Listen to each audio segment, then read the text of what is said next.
எதிர்கட்சி தலைவர் உதயநிதி அவர்கள் இங்க எதுவும் பதில் சொல்லாம ஏந்து வெளிநடப்பு பண்ணிட்டாரு. வீட்டுக்கு போயிட்டு ஒரு பதிவு போட்டிருக்காரு. என்னன்னா, செங்கல்பட்டு கோர்ட்டில் கணவனை தேடும் மனைவின்ற போல ஒரு பதிவு போட்டிருக்காரு. விஜய் அவர்களை தாக்கி விமர்சனம் பண்ணிருக்காரு. அதை பத்தி பேசுறோமா? வீட்டுல போய் ட்வீட் போடுறதெல்லாம் சரியில்லாத ஒரு விஷயம். அது தேவையில்லாத ஒரு விஷயம். பர்சனல் பத்தி இங்க யாருமே பேச முடியாது. எல்லாருடைய பர்சனல்ல அவங்கவுங்க லைஃப்ல எப்படி இருக்காங்கன்னு அவங்களுக்கு தான் தெரியும். அதை பத்தி விமர்சிக்க யாருக்குமே தகுதி. அரசியலை பத்தி பேசணும்னா அரசியலை பத்தி மட்டும் பேசுங்க. அவரோட பர்சனல் விஷயம் நீங்க பேசவே கூடாது. உங்களுக்கே 1008 பர்சனல் கதை இருக்கு. அதை பத்தி வேற யாருன்னா பேசுறாங்களா? இல்ல தாத்தா 1008 கொண்டாட்டி வச்சாரு. அதை பத்தி பேச சொல்லுங்க. உதயநிதி மட்டும் ஒழுக்கமா நைட்டு 12 மணிக்கு யாரு காலை தேடினாரு அதை பத்தி சொல்லுங்க. ஃபர்ஸ்ட் கலைஞருக்கு தான் இருக்குது 10 பொண்டாட்டி. அண்ணன் உதயநிதிக்கு 1008 பிரச்சனைகள் இருக்கும். அவர் காலை தேடுறாரு, கையை தேடுறாரு, அது அவருடைய விருப்பம். சாதாரண கேள்விக்கே திணறி ஒரு சட்டசபையை விட்டு போறது வந்து பாத்தீங்கன்னா அது ஏற்புடையதா கிடையாது. வீட்டுக்கு போயிட்டு பதிவு போடுறதெல்லாம் தவறு தான். நான் சொல்றேன், சட்டசபையிலேயே தான் விவாதங்கள் இருக்கணும். அதுவும் வந்து முறையான விவாதங்களா இருக்கணும். தனிநபர் விவாதங்கள் இருக்கக்கூடாது. காவலர்களை அழைத்து அவர்களும் மெத்த சிரமப்பட்டு இவர்களை வெளியே தூக்கி கொண்டு இழுத்து கொண்டு செல்வார்கள். இப்பொழுது அதெல்லாம் தேவையில்லை. 2 வார்த்தைகளை சொன்னால் போதும். ஒன்று, கச்சத்தீவு மீட்பு. கச்சத்தீவு என்று சொன்னால் எதிர்கட்சியினர் வெளியே கிளம்பி விடுகிறார்கள். 2வது, பூரண மதுவிலக்கு நீக்கம். இதை சொன்னாலும் வெளியே கிளம்பி விடுகிறார்கள். தங்களுடைய பணியை நான் எளிதாக்கி இருக்கிறேன். ஊரடிச்சு உலையில போட்டு ஊழல் மேல ஊழலா செஞ்சுக்கிட்டு அதுல இருந்து தப்பிக்கிறதுக்கு பேர் தான் நிர்வாகத்திறன் அப்படின்னு சொன்னா, அப்படிப்பட்ட ஒரு ஊழல் செய்யற நிர்வாகத்திறனை நம்ம அரசு ஒரு நாளும் செய்யாது. பொட்டி பெட்டியா பணத்தை வச்சுக்கிட்டு பெட்டியை வச்சு எல்லாம் செஞ்சுக்கிட்டு போதைப் பொருள் பாதுகாவல் கழக மாடல் அரசாங்கம் செஞ்ச ஒவ்வொரு ஊழலா வெளியில வந்துகிட்டு இருக்கு. டாஸ்மாக்ல என்ன ஒரு பார்ட்டி ஃபண்ட் கட்சி நிதி அப்படின்ற பேரில் அடித்த கொள்ளையெல்லாம் ஒன்றா இப்போ கவர்மெண்ட்டோட கஜானாவுக்குள்ளே கொண்டு சேர்த்துக்கிட்டே இருக்கிறோம். அவ்வளோ பெரிய ஆளுமை ஜெயலலிதாவே சொல்லிட்டாங்கல்ல, அவங்க இந்த மாதிரி கேள்விகள் கேட்கும் போதுல அவங்க வெளிநடப்பு தான் செய்வாங்கன்னு. அதனால அவங்க வெளிநடப்பு தான் செய்தாங்க. அவங்க கிட்ட கேள்விக்கு பதில் கிடையாது, அதனால அவங்க வெளிநடப்பு செய்யறாங்க. ஒரே முறை பேசுறாரு, அது நீங்க பார்க்க முடியல. அவர் 1000 முறை பேசுறா எப்படி இருப்பீங்க? இன்னும் 1900 நாள் இருக்கு. 40 நாள்லேயே உங்களால் தாங்க முடியல. 1900 நாள் எப்படி தாங்குவீங்க? அவங்களுக்கு அதே வேலை தானா? எங்க நாடு உருப்பிடுற போது அவங்களுக்கு ஒரு பயம். விஜய் வந்து நாடு உருப்பிட்டு வரோன்ட்டு அவங்க எப்படி சீரழிச்சாங்களோ அதே மாதிரி இருக்கிறவங்களும் சீரழிக்கணும்னு நினைக்கிறாங்க. இவர் நல்லதை செய்யறதால அவங்களுக்கு வயிற்றுலாம் இருக்குது. 10 அடி அடிக்கும் போது அவர் சும்மா தானே இருந்தாரு. ரஜினி முத்துல சொல்லுவாரு, அண்ணே நீங்க 10 அடி அடிச்சா நான் திருப்பி ஒரு அடி அடிக்க மாட்டேன். அந்த ஒரு அடியே எல்லாம் ஓடி போயிட்டா அது எப்படி? அது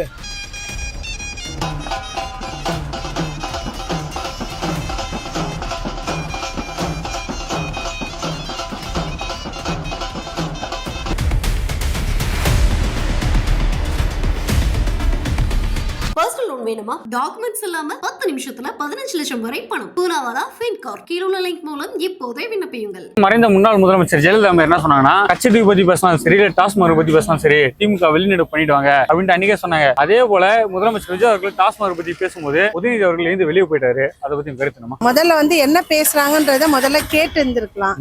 அவங்க வந்து இந்த கட்சி அந்த கட்சின்ற மாதிரி எதுவுமே சொல்ல. பார்ட்டி ஃபண்டு அப்படின்றதுதான் அவர் மென்ஷன் பண்ணிட்டு இருந்தாரு. அது எந்த பார்ட்டியா இருந்தாலும் இருக்கலாம்.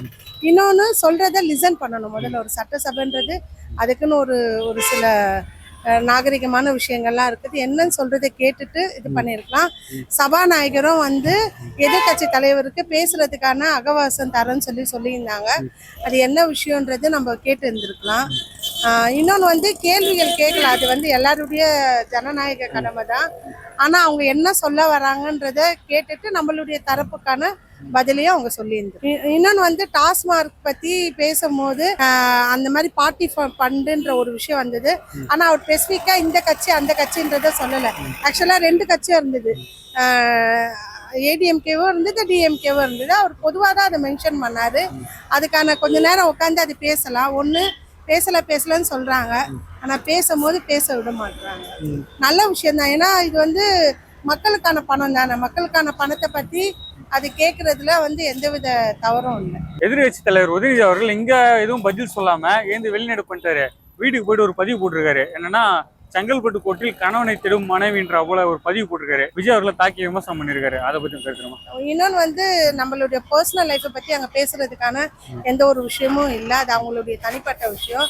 அங்கே அவங்க பேசுனது அரசியலுக்கான விஷயம், பொதுமக்களுடைய பணம். அதனால வந்து அதை பற்றி கேட்குறாங்க. எதுவா இருந்தாலும் எதிர பதில் சொல்றது. ஏன்னா வாக்குவாதம்ன்றது கண்டிப்பா வரும். காரசாரமா போனாதான் வந்து நல்லா இருக்கும். ஒரு கட்சினா எதிர்கட்சி கண்டிப்பா இருக்கணும். அப்பதான் ஆளுங்கட்சி செய்யற தவறுகளையும் அவங்க சொல்லுவாங்க. வீட்டுல போய் ட்வீட் போடுறதெல்லாம் சரியில்லாத ஒரு விஷயம். அது தேவையில்லாத ஒரு விஷயம். பர்சனல் பத்தி இங்க யாருமே பேச முடியாது. எல்லாருடைய பர்சனல்ல அவங்கவுங்க லைஃப்ல எப்படி இருக்காங்கன்னு அவங்களுக்கு தான் தெரியும். அதை பத்தி விமர்சிக்க யாருக்குமே தகுதி கிடையாது. இல்ல இவர் அரசியல் சம்பந்தமா தான் சட்டசபையில முதலமைச்சர் விஜய் அவர்கள் எங்கப்பா உங்க அப்பா காண கேட்டிருப்பாரு. அதுக்கு அவரு அங்க எதுவுமே சொல்ல ரியாக்ட் பண்ணல. அதுக்கு பதிலடி கொடுக்கதான் உதயநிதி வீட்டுக்கு போயிட்டு அந்த மாதிரி கணவனை தேடும் செங்கல்பட்டு கொட்டி கணவனை தேடும் மனைவின்ற போல ஒரு போட்டிருக்காரு. அது எப்படி சரியா இருக்கும்? இல்ல அந்த மாதிரி வந்து எதுவுமே இது பண்ண முடியாது, சொல்லவும் கூடாது. ஏன்னா வந்து 40 நாள் தான் ஆகுது. இந்த இதுல என்ன பண்ணணுமோ அது பண்ணியிருக்காங்க. இன்னும் அகவாசமா அவங்களுக்கு தேவைப்படும். அதை இவங்க கொடுத்துட்டு அதுக்கப்புறம் அவங்க கொஸ்டின் கேட்டா அது நல்லா இருந்திருக்கும். அது வந்து தேவையில்லாத விஷயம். யாரையும் நக்கல் பண்றதுக்கோ நையாண்டி பண்றதுக்கோ சட்டசபை வந்து ஒரு விளையாட்டு பொருள் கிடையாது. அதுக்குன்னு ஒரு சபை நாகரிகம் இருக்கு. அதை கண்டிப்பா பண்ணணும். இன்னொன்னு வந்து இவங்க இதுல வந்து அவங்க சொல்றதை லிசன் பண்றாங்க. பொறுமைன்ற ஒரு விஷயமே இல்லாத மாதிரி இருக்கும். வெளிநடப்பு செய்ய வேண்டிய அவசியமே கிடையாது. எதுவாக இருந்தாலும் ஃபேஸ் டு ஃபேஸ் பேசிட்டு போகணும். அதாவது எதிரியா இருந்தாலும் அவங்க என்ன கருத்து சொல்ல கேட்கணும். அதுதான் ஒரு அறிவாளியுடைய அர்த்தம். அறிவாளி இருந்தாங்க என்ன நீ நல்லவனா இரு. எதிரியா இருந்தாலும் அவங்க என்ன கருத்து சொல்றாங்க அதை கேட்டு அது சரியோ தவறோ அதை வந்து சீர் பண்ணுறதுதான் சிறந்த ஒரு மனிதனுடைய செயல். நீங்க பணக்காரர்களாம் கோடிசராகலாம், நீங்க பொதுமக்களுடைய பிரதிநிதி. நீங்க என்ன செய்யணும்? நீங்க வந்து எதிர்க்கட்சியை அமர்ந்திருக்கீங்க. முதலமைச்சராக அமர்ந்திருக்காரு. அவருக்கு மரியாதை தருவாங்க இல்லையா? அவர் வயசுல இளையவரோ ஒரு நடிகரோ புதியவர் அதுதான் முறை. புதியவர் வரக்கூடாது, அந்த எண்ணம் இருக்கக்கூடாது. யாரா இருந்தாலும் வரவேற்கணும். தமிழகம் என்னது? எல்லாரும் வரவேற்கதான். எத்தனையோ மாநில மக்களுக்கு வந்து பிழைக்கிறாங்க. இப்போ எதிர்கட்சி தலைவர் உதயநிதி அவர்கள் சட்டசபையில பதில் சொல்லாம வீட்டுக்கு போயிட்டு ஒரு பதிவு போட்டிருக்காரு. அது என்ன பதிவுன்னு பாத்தீங்கன்னா, செங்கல்பட்டு கோட்டில் கணவனை தேடும் மனைவி அப்படின்ற போல விஜயோட பர்சனல் பத்தி பேசியிருக்காரு. அது தவறு. அதாவது அப்பருடைய இவருடைய வாழ்க்கை எடுத்தா அவங்க குடும்ப இருப்பாங்கல்ல, அவங்க குடும்ப வரலாறு எப்படிப்படி இருக்கும் எல்லாருக்கும் தெரியும். அது தவறு, அது சொல்லக்கூடாது. அதுதான் உண்மை. உங்க தமிழ்நாட்டுக்கு மக்களுக்கு எது செய்யலையா அதை கேளு. அவருடைய இல் வாழ்க்கையை பத்தி பேசக்கூடாது. இல் வாழ்க்கையில வந்து ஏற்ற தாழ்வு எவ்வளவு இருக்கும். பணக்காரங்களும் சரி பிச்சைக்காரங்களும் சரி தெருவில் படுக்கிற பிச்சைக்காரன் கூட பிரச்சனைக்கு தான் செய்யும். அதை நம்ம தலையிடக்கூடாது. இப்போ விஜய் அவர்கள் பேச மாட்டாருன்னு சொன்னாங்க. பேசும்போது அது நின்று எதிர்கொள்ளணும். அவர் என்ன பேசுறாரோ அதை கேள்வி கேட்டு அதுக்கான பதில் சொல்லணும். அதை விட்டுட்டு வெளிநடப்பு பண்ணா எப்படி சரியா இருக்கும்? பேச சொன்னாரு, ஒரே முறை பேசினாரு. அதை நீங்க பார்க்க முடியலையா? அவர் 1000 முறை பேசினா எப்படி இருப்பீங்க? இன்னும் 1900 நாள் இருக்கு. 40 நாள்லயே உங்களால் தாங்க முடியல. 1900 நாள் எப்படி தாங்குவீங்க? அவங்களுக்கு அதே வேலை தானா? எங்க நாடு உருப்பிடுற போது அவங்களுக்கு ஒரு பயம். விஜய் வந்து நாடு உருப்பிட்டு வரோன்ட்டு அவங்க எப்படி சீரழிச்சாங்களோ அதே மாதிரி இருக்கிறவங்களும் சீரழிக்கணும்னு நினைக்கிறாங்க. இவர் நல்லதை செய்யறதால அவங்களுக்கு வயிற்றுலாகுது. இப்போ முதலமைச்சர் விஜய் அவர்கள் வாய் தந்து பேச மாட்டாரு உதயநிதி ஸ்டாலின் சொன்னாரு. வாய் தந்து பேசுறது இவர் வெளியே இருந்து ஓடுறாரு. வாயை திறந்து பேசினா பேசினா செயல்ல காட்டுறாருல, அது போதாதா? பக்கமா பேசுறாங்க, எதுவுமே செஞ்சது இல்ல. இவர் ஒரு வார்த்தை கூட பேசாம எல்லாமே கரெக்டா செய்யறாரு, அது போதாதா? பக்கமா பேசினா நல்லவங்களா ஆயிடுவாங்களா? உதயநிதி அவர்கள் சட்டசபையில எதுவுமே பேசல. நேற்று வெளிநடப்பு பண்ணிட்டாரு. விஜய் கேட்ட கேள்விக்கு எதுவுமே பதில் சொல்ல வீட்டுக்கு போயிட்டு ஒரு பதிவு போடுறாரு. செங்கல்பட்டு கோட்டில் கணவனை தேடும் மனைவின்னு போடுறாரு. விஜயோட பர்சனல் பத்தி பேசுறாரு. அது சரியா இருக்குமா? அது எப்படின்னா சரியா இருக்கும்? அது அவங்களோட பர்சனல்லாம் நம்ம யாரும் அதை பத்தி பேச முடியாது. அரசியலை பத்தி மட்டும் தான் பேசணும். அவங்க குடும்பத்துல 1008 கதை இருக்கும். அதெல்லாம் உங்களுக்கு எதுக்கு?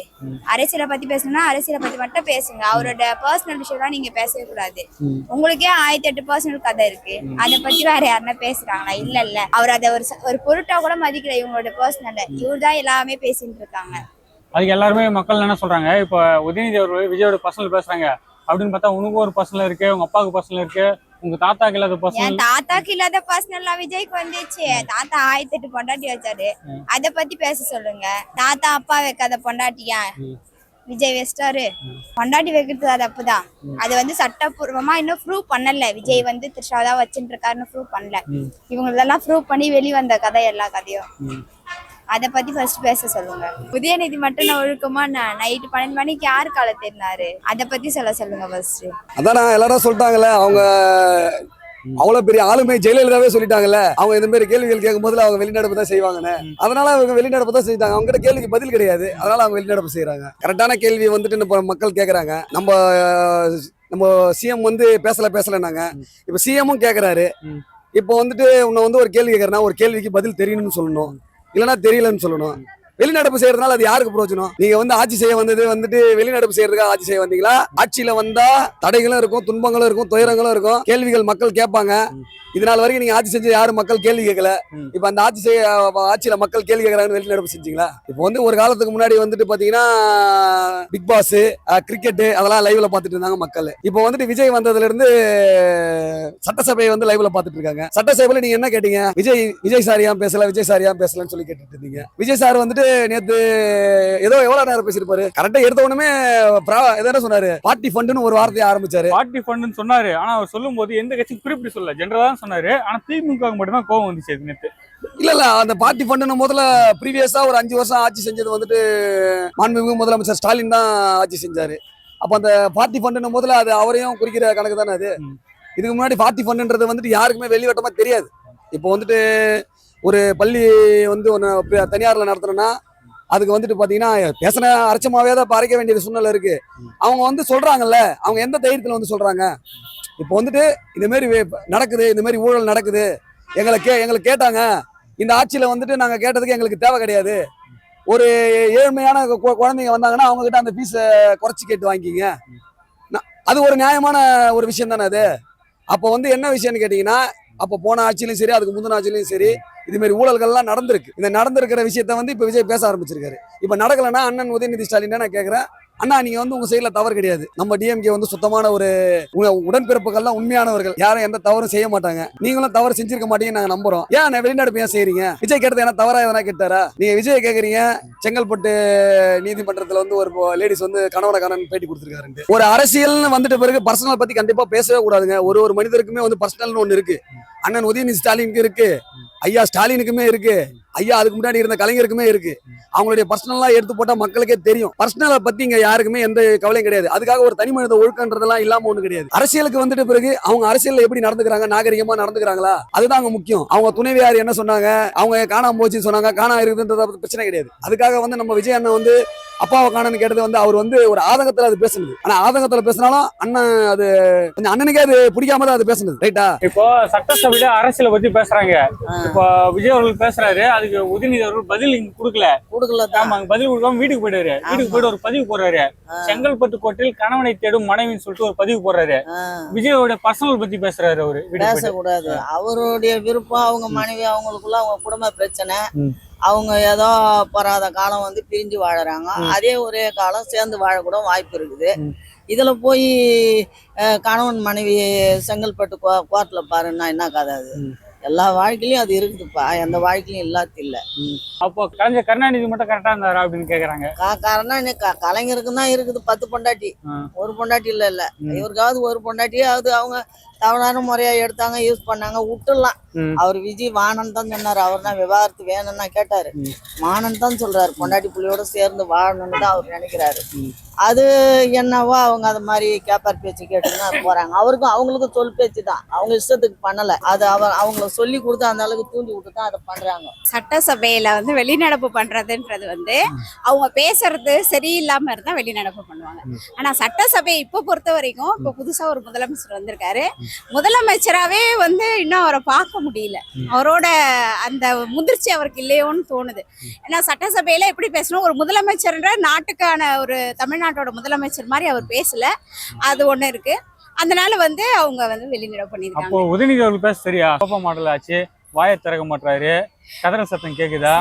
அது வந்து உண்மைதான் இல்லைங்களா? இப்போ ஒரு முதலமைச்சர் வந்து நான் வந்து அரசியலுக்கு வரதுக்கு முன்னாடி பேசினாரு, நான் அதை செய்யறேன் இதை செய்யறேன் எல்லாம் செய்யறேன்னு சொன்னாரு. எதுவுமே செய்யலன்னு போது அப்ப எதிர்கட்சியா கேட்க தானே செய்வாங்க. விவசாயிங்களுக்கு வந்து நாங்க வந்து இதை தள்ளுபடி பண்றோம், பயிர் கடன் தள்ளுபடி பண்றோம்னு சொல்றாரு. நான் ஒரு விவசாய பிறக்க ஆசைப்படுறேன்னு சொன்னாரு விஜய். அப்ப விவசாய நீங்க பிறக்கல, விவசாய பிறந்தவங்களோட கஷ்டம் உங்களுக்கு தெரியுதா? நீங்க சொல்லி வாக்கு மட்டும் விவசாயோட வாக்கு வாங்கிட்டீங்கல்ல. நாங்க வந்து விவசாய கடனை தள்ளுபடி பண்றோம்னு வாக்கு வாங்கிட்டீங்க. இப்போ வந்து 30% பண்ற 20% அது நீங்க அப்ப சொல்லலையே. திமுக கொடுத்த வாக்குறுதிகளை நிறைவேற்றிட்டாங்களா? அப்போ இல்ல சார், ஒரு நிமிஷம். திமுக கொடுத்த வாக்குறுதி நிறைவேற்றிருக்காங்களோ இல்லையோ, திமுக வந்து பயிர் கடன் தள்ளுபடி பண்ற விவசாயிகளுக்குன்னு சொன்னா கண்டிப்பா அந்த ஸ்டாலின் பண்ணிருக்காரு. அதை நான் பண்ணிருக்காங்க. இவங்க வந்து அந்த மாதிரி சொல்லிட்டு பண்ணாது. இப்போ மகளிர் உரிமை தொகை 2500 ரூபாய் இன்னொரு கொஞ்ச நாள் கழிச்சு தரோம், எங்களுக்கு பொருளாதார பற்றாக்குறை இருக்குன்னு சொல்றாங்க. பொருளாதார பற்றாக்குறை இருக்குன்னு சொல்லி தானே நீங்க அரசியலுக்குள்ளாரே வந்தீங்க. கஜானாதான் சுரண்டி எடுத்து போயிட்டாங்களா? இல்லைங்க சார், 10 லட்சம் கடன் இருக்கு தமிழ்நாட்டுல, 10 லட்சம் கடன் இருக்குன்னு தெரிஞ்சுதான் நீங்க அரசியலுக்குள்ளார வந்தீங்க.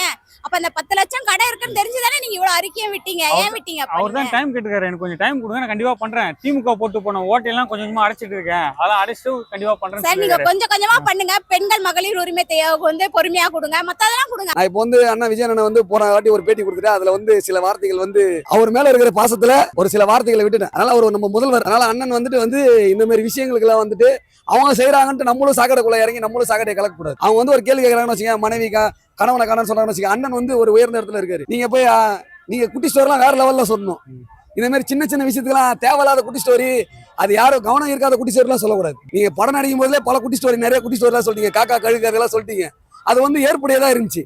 இந்த விஷயம் வந்துட்டு நம்மள ஒருத்தன் வந்து என்ன சொல்றது, ஒருத்த சாக்கடையில கலத்துக்கு போட்டா நம்மளும் அந்த சாக்கடையில கலத்துக்கு போட்டா நாருன்னா, அதனால அந்த விஷயத்தை கொஞ்சம் தவிர்த்துக்கலாம். அண்ணனுக்கு வந்து தம்பியோட ஒரு வேண்டுகோள் வந்து அது மாதிரி ஒரு தேவையில்லாத ஒரு கருத்துக்கள் வந்து உதயநிதி அண்ணன் வந்து அவர் சொன்னார்னால அதோட அவருடைய முதிர்ச்சியை காட்டுது. ஆனா நம்ம விஜய் வந்துட்டு அந்த மாதிரி முதிர்ச்சி இல்லாம வந்து பேசக்கூடாதுன்றது என்னுடைய கருத்து. அண்ணன் உதயநிதிக்கு 1008 பிரச்சனைகள் இருக்கும், அவர் காலை தேடுறாரு கையை தேடுறாரு, அது அவருடைய விருப்பம். ஆனா வந்துட்டு ஒரு அரசியல் கட்சிகள், ஒரு பழம்பெரும் கட்சி, ஒரு 6 டைம் வந்து தமிழகத்துல வந்து ஆட்சி செஞ்ச கட்சி, கிட்டத்தட்ட எல்லா விஷயங்களுக்கும் அவங்க ப்ரிப்பேர்டா இருக்கிற கட்சி, சாதாரண கேள்விக்கே திணறி ஒரு சட்டசபையை விட்டு போறது வந்து பாத்தீங்கன்னா வந்து அது ஏற்புடையதா கிடையாது. நம்ம என்ன சொல்றோம்னா, நம்ம உடன்பிறப்புகள், ரத்தத்தின் ரத்தம் இவங்கெல்லாம் வந்து இருக்காங்க.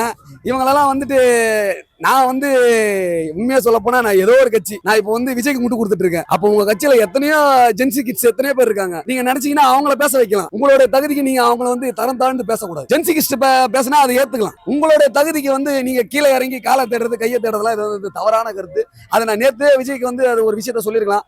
அண்ணா வந்து ஒரு தாங்க முடியாது, அதாவது வந்து 10 அடி நம்ம அடிக்கும் போது ஒரு அடி திருப்பி அடிக்க தானே செய்வன்ற மாதிரி அவர் ஒரு அடி அடிச்சாரு, அதுவே வந்து பலமா விழுந்துட்டு இருக்கு. அவ்வளவுதான் விஷயம்.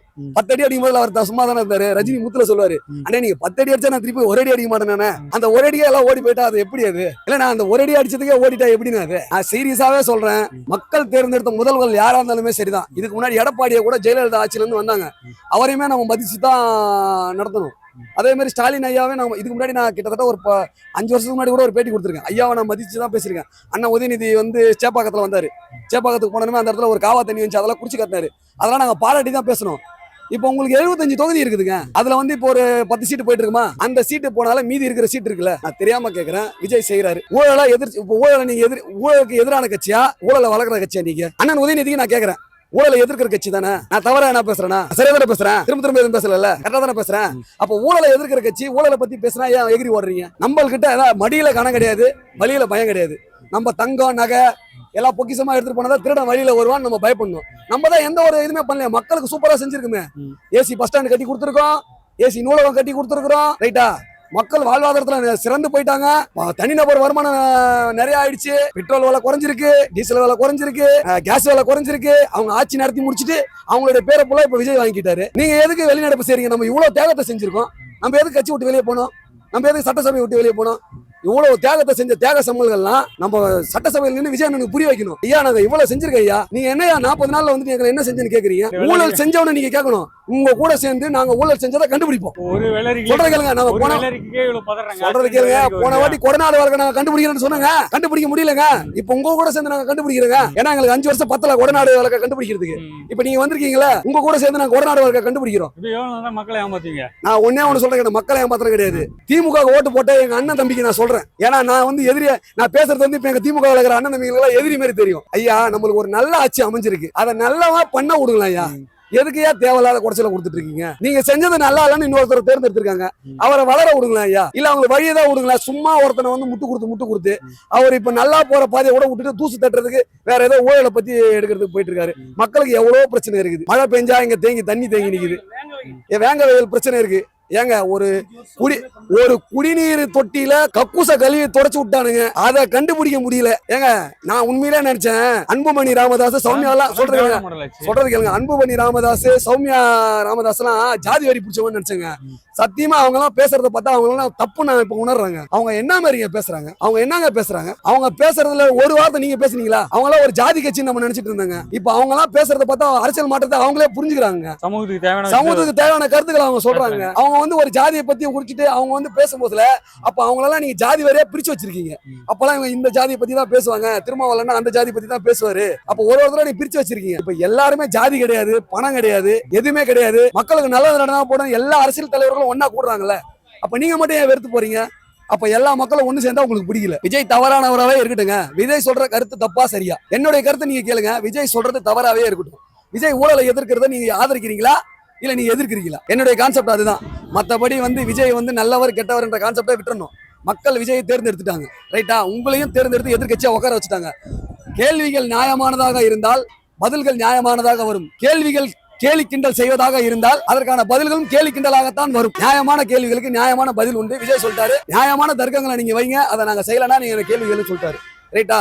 தேவையில்லாத கருத்துக்கள் யாருமே பகிர வேண்டாம்.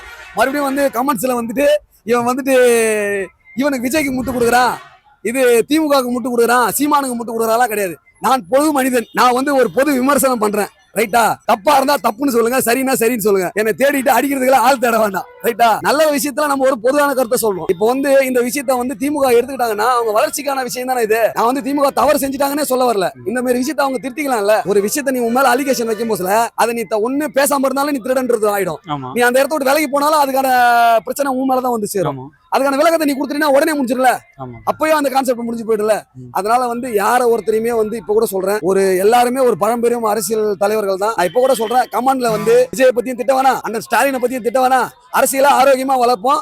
அண்ணா சொன்ன மாரி எல்லாரும் இப்போ இந்த மேகதாது பிரச்சனையில எல்லாரும் ஒன்றிணைந்து செயல்படுவோன்ற மாரி இப்ப இனி வரும் எல்லா பிரச்சனைகளும் சரி, எல்லா பிரச்சனைகளும் நம்ம ஒன்றிணைந்து நம்ம எல்லா கட்சிகளும் ஒன்றா இருந்து நம்ம செயல்படுவோம். அதுக்கு அண்ணன் விஜய் நேற்று பேசின விஷயத்துக்கு லஞ்சத்தை ஒழிக்கணுன்றதுக்கு என்னுடைய வாழ்த்துக்கள். அண்ணன் உதயநிதிக்கு ஒரு எடுத்துக்காட்டு என்னன்னு சொன்னா, எதுக்குமே நான் பயந்து ஓட வேண்டிய அவசியம் கிடையாது.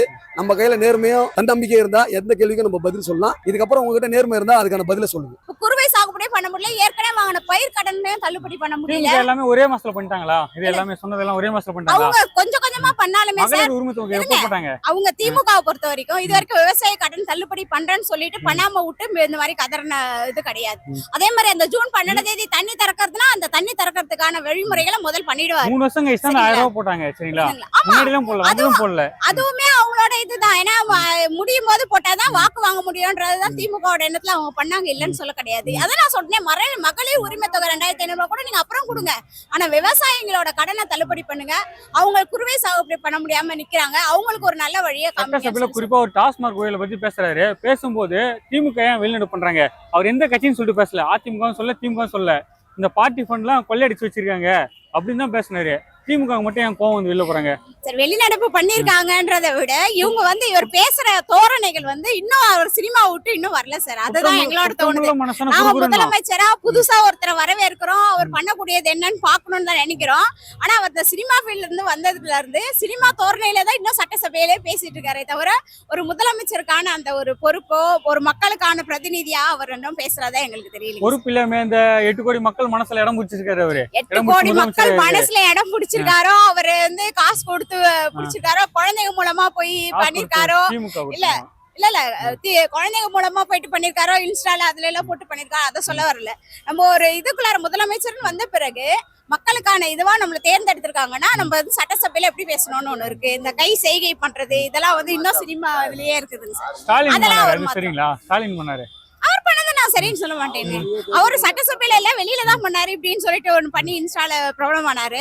அதுவுமே அரசியல் பிரமுகரா இருந்தாங்கன்னா அவங்களுக்கு அந்த மக்களோட அனைத்தோட ஓட்டம் எதுக்கு போட்டிருக்கணும், அவங்க நம்மளோட ஒரு பிரதிநிதியா நம்ம அவங்க அந்த இதெல்லாம் செயல்கள் எல்லாம் தவிர்க்கணும், அத முக்கியமா தவிர்க்கணும், அவ்வளவுதான். அப்போ உதயநிதி ஸ்டாலின் என்ன வேணா பேசலாம், சோபமோட என்ன வேணாலும் பேசலாம்ல. எதிர்கட்சி தலைவரா அவருமே அரசியல் இதுவா பேச வேண்டியதுதான் பேசணுமே தவிர இன்னும் வாய்க்கு வந்ததெல்லாம் பேசுறதுக்கு இது கிடையாது சார். சட்டசபையை எல்லாருமே இப்ப பாக்குறாங்க.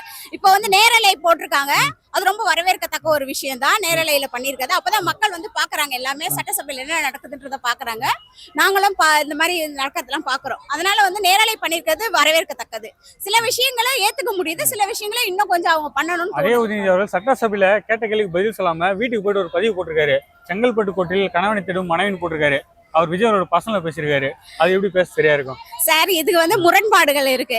அவர் சட்டசபையில சொன்னது ஒரு குட்டி கதையா இருக்கலாம். ஆனா அந்த குட்டி கதை அவங்க அப்பா உங்க சட்டசபைக்குள்ள வரலன்றத காட்டுற மாதிரி அவர் சொன்னதை அவர் உங்களை கோர்ட்ல உங்க வைஃப் கோர்ட்ல கொடுத்துருக்காங்க, உங்க பிள்ளைங்க உங்களை தேடிட்டு இருக்காங்கன்னு சொல்றது. அதாவது நான் சொல்றேனே, இது மக்களை முட்டாள் பர்சனல் ஆக்குறது. எல்லா மக்களுக்கும் தெரியும் என்னென்ன நடக்குது, யார் யார் வீட்ல என்ன பிரச்சனை இருக்குது. பர்சனல்ன்றது வேற, அரசியல்ன்றது வேற. அரசியல் பூர்வமா அவங்க என்ன பண்ணாலும் அதுக்கான பதில கொடுக்கணுமே தவிர பர்சனலா எதுவுமே பேசக்கூடாது. அவர் அரசியல் சம்பந்தமா தான் அவங்க அப்பாவே நாங்க வீட்டுக்கு அனுப்பிச்சோன்னு சொன்னாரு. ஓகேவா, அதை விட்டு இவர் வீட்டுக்கு போயிட்டு செங்கல்பட்டு கோட்டையில் கணவன் திரு மனைவி போறாரு. அதான் சொல்றேன், அப்ப சட்டசபையில உதயநிதி பர்சனல் இல்லையா, அப்புறம் ஸ்டாலின் அவருக்கு பர்சனல் இருக்கு, கருணாநிதி அவர்களுக்கு எல்லாருமே தெரியும். அதான் சொல்றேனே, மக்கள் எப்படி எடுத்துப்பாங்கன்னா பர்சனலான விஷயங்களை பேசதே தப்பு. விஜய்க்குன்னு ஒரு வாழ்க்கை இருக்கு, அவர் தனிப்பட்ட வாழ்க்கையில எப்படி இருக்காரோ அது தேவையில்லை. நம்ம பொது வாழ்க்கைக்குள்ளார எப்படி இருக்காரு, அவர் சொன்னதை செய்யறாரா, மக்களுக்கான நல்லதை செய்யறாரா, அதுதான் நமக்கு தேவை. முக்கியமா வந்து ஒரு முதலமைச்சரா ஒரு பிரஸ் மீட்டை மீட் பண்ணணும். இவ்வளவு ஒரு மாசத்துக்கு மேல ஆயிடுச்சு அவங்க வந்து அரசியலுக்கு வந்து, இன்னும் ஒரு பிரஸ் மீட் கூட அவர் இன்னும் கொடுக்கறதுக்கு தயாரா இல்ல. ஏன் பயப்படுறாருன்னு எங்களுக்கும் தெரியல. அது மக்களோட கேள்வியா நானும் கேக்குறேன். எனக்கு அந்த கேள்வி சரிங்களா, பயம் அவருக்கு இல்ல, பயம் திமுக தான் பயம் சார். அப்படி இல்லைங்க சார், இப்ப நீங்க கேள்வி கேக்குறீங்க, அவர் நான் எதுக்கு பதில் சொல்றேன். யோசிக்கிறாருன்னா எங்க என்ன சொல்றது, ஒரு ஸ்பீச் கொடுத்தாலே இந்த அளவுக்கு கதறாங்க. நம்ம பிரஸ் மீட் கொடுத்தா எப்படி கதறுவாங்க பிரஸ் தெரியாது. மீட்னா 1000 கேள்விகள் வரும் அவருக்கு, அதுக்கான பதில் சொல்ல முடியாதுன்னு அவர் யோசிக்கிறாருன்னு நான் நினைக்கிறேன். பிரஸ் பதில் மீட் சொல்ல முடியல, பதில் சொன்னா நம்ம திமுக எங்க நம்ம போய் மூஞ்சி பிரதமர் எப்படி மோடி இருக்காரு அதே மாதிரி இவர் சிஎம் இருக்கணும்னு நினைக்கிறாரு. நம்ம பதில் சொன்னா திமுக எங்க போய் மூஞ்சி வச்சுப்பாங்களா, எங்க சாப்பிடாம போயிட போறாங்களோ அப்படின்னு ஃபீல் பண்றாரு. அந்த பிரஸ் மீட் சார், எங்கேயுமே அரசியல்ல தப்பு செஞ்சா ஒரு கேள்வி கேட்கறது எதிர்கட்சியில தலைவர் இருக்கதான் செய்வாங்க. அப்படி நம்ம கேட்காம விட்டோம்னு வச்சுக்கோங்களேன், எல்லாமே வந்து சட்டசபையில வேற மாதிரி வீட்டுக்கு போய் பதிவு போட கூடாது. வீட்டுக்கு சட்டசபையில போயிட்டு பதிவு போடுறதெல்லாம் தவறுதான். நான் தான் சொல்றேன், சட்டசபையிலேயே தான் விவாதங்கள் இருக்கணும். அதுவும் வந்து முறையான விவாதங்களா இருக்கணும். தனிநபர் விவாதங்கள் இருக்கக்கூடாது. ஓகேமா.